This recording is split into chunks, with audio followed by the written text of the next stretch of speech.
ನಿಮಗೆಲ್ಲರಿಗೂ ಗೊತ್ತಿದೆ, ದಿಗಂತ್ ಪ್ರಕರಣ ಪರಂಗಿಪೇಟೆಯಲ್ಲಿ ಅಪ್ರಾಪ್ತ ಬಾಲಕ PU ವಿದ್ಯಾರ್ಥಿ ಕಾಣೆಯಾದಂಥ ಪ್ರಕರಣ ಇಡೀ ಜಿಲ್ಲೆ ಮತ್ತು ರಾಜ್ಯದ ಗಮನ ಸೆಳೆದಿತ್ತು.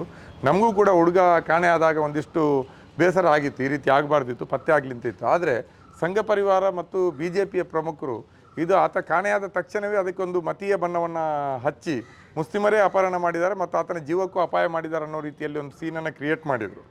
ಯಾವ ಆಧಾರನೂ ಇರಲಿಲ್ಲ, ಯಾವ ಇದು ಇರಲಿಲ್ಲ. ಅದರ ಜೊತೆಯಲ್ಲಿ ಆ ಪ್ರದೇಶದಲ್ಲಿ ಮುಸ್ಲಿಂ ಬಾಹುಲ್ಯತೆ ಇದೆ ಅನ್ನೋ ಕಾರಣಕ್ಕಾಗಿ ಅಲ್ಲಿ ಅಮ್ಮೆಮಾರು ಮುಂತಾದಂಥ ಮುಸ್ಲಿಂ ಬಾಹುಲ್ಯದ ಪ್ರದೇಶಗಳು ಒಂದು ಕ್ರಿಮಿನಲ್ಗಳ ಅಡ್ಡೆ.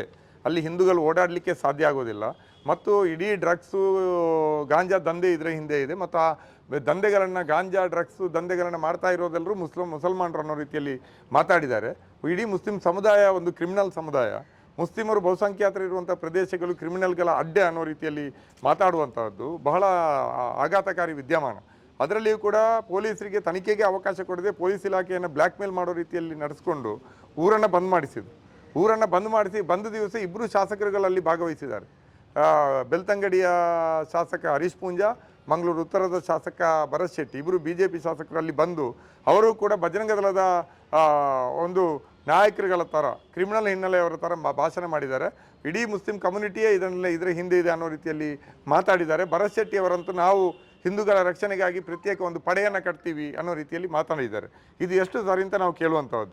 ಒಂದು ಸಮುದಾಯ ನಿರಂತರವಾಗಿ ಅವರ ಮೇಲೆ ಆರೋಪಗಳನ್ನು ಆಗ್ತಾ ಹೋದರೆ ಆ ಸಮುದಾಯದ ಪ್ರತಿಕ್ರಿಯೆ ಏನಿರ್ತದೆ? ದಕ್ಷಿಣ ಕನ್ನಡ ಜಿಲ್ಲೆಯಲ್ಲಿ ಮುಸ್ಲಿಂ ಸಮುದಾಯ ಹೆಚ್ಚು ಕಮ್ಮಿ 25% ಇದೆ. ಈ ರೀತಿ ಆರೋಪಗಳಿಗೆ ಆ ಕಡೆಯಿಂದ ಪ್ರತಿಕ್ರಿಯೆಗಳು ಬಂದರೆ ಅದು ಯಾವ ರೀತಿಯಲ್ಲಿ ಹೋಗ್ಬೋದು? ನಾವು ಪರಂಗಿಪೇಟೆ ಮುಸಲ್ಮಾನರನ್ನು ಅಭಿನಂದಿಸಬೇಕು. ಅವರು ಯಾವುದಕ್ಕೂ ಪ್ರಚೋದನೆಗೊಳಗಾಗದೆ ಆ ಹುಡುಗನ ಹುಡುಕುವಂಥ ಕೆಲಸದಲ್ಲಿ ಅವರು ತೊಡಗಿಸ್ಕೊಂಡಿದ್ರು. ಆದರೆ ಅವರು ನಿರಂತರವಾಗಿ ಪ್ರಚೋದಿಸುವಂಥ ಕೆಲಸ ಎಲ್ಲ ಅವರು ಕ್ರಿಮಿನಲ್ಗಳು. ಪರಂಗಿಪೇಟೆಯ ಮುಸಲ್ಮಾನರಂದರೆ ಗಾಂಜಾ ಡ್ರಗ್ಸ್ ವ್ಯಾಪಾರ ಮಾಡುವವರು, ಮುಸ್ಲಿಮರೆಲ್ಲರೂ ಕ್ರಿಮಿನಲು, ಮತಾಂಧ್ರು ಅನ್ನೋ ರೀತಿಯಲ್ಲಿ ಮಾತಾಡಿದರು.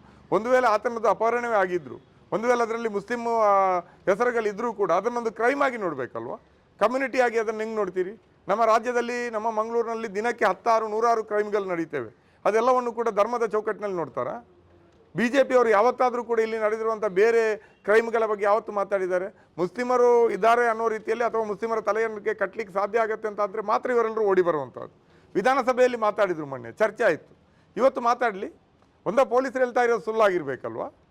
SP ಅವರು ಪ್ರೆಸ್ ಮೀಟ್ ಮಾಡಿ ಆ ಹುಡುಗ ಎಕ್ಸಾಮ್ಗೆ ಭಯ ಬಿದ್ದು ಮನೆ ಬಿಟ್ಟು ಹೋಗಿದ ಅಂತ ಹೇಳಿದ್ರಲ್ಲ, ಅವ್ರು ಹೇಳ್ತಾ ಇರೋದು ಸುಳ್ಳಾಗಿರ್ಬೇಕು. ಹೇಳಿ ಬಂದು BJP ಇಬ್ಬರು ಶಾಸಕರುಗಳು, ಬಜರಂಗ ದಳದ ಮುಖಂಡರುಗಳು ಬಂದು ಒಂದು ಪ್ರೆಸ್ ಮೀಟ್ ಮಾಡಿ ಹೇಳಿ ಪೊಲೀಸರು ಸುಳ್ಳು ಹೇಳ್ತಾ ಇದ್ದಾರೆ ಅಂತ.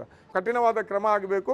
ನಾವು ಸ್ಪೀಕರ್ ಖಾದರ್ ಅವ್ರ ಹೇಳ್ತಾ ಇದ್ದೀವಿ, ಒಂದು ಇಡೀ ದಿನ ಈ ಶಾಸಕರುಗಳ ಮಾತುಗಳನ್ನೇ ಇಟ್ಕೊಂಡು 2 ಪ್ರಕರಣಗಳನ್ನ ಇಟ್ಕೊಂಡು ನೀವು ವಿಧಾನಸಭೆಯಲ್ಲಿ ಚರ್ಚೆಯನ್ನು ಮಾಡಬೇಕು ಮತ್ತು ಅವರ ಮೇಲೆ FIR ಹಾಕಲಿಕ್ಕೆ ಸರ್ಕಾರವು ಕೂಡ SP ಅವರಿಗೆ ಸೂಚನೆಯನ್ನು ಮುಖ್ಯಮಂತ್ರಿಗಳು, ಗೃಹ ಸಚಿವರು, ಸ್ಪೀಕರ್ ಅವರು ಕೂಡ ಕೊಡಬೇಕು ಅಂತ ನಾವು ಆಗ್ರಹಿಸ್ತೀವಿ.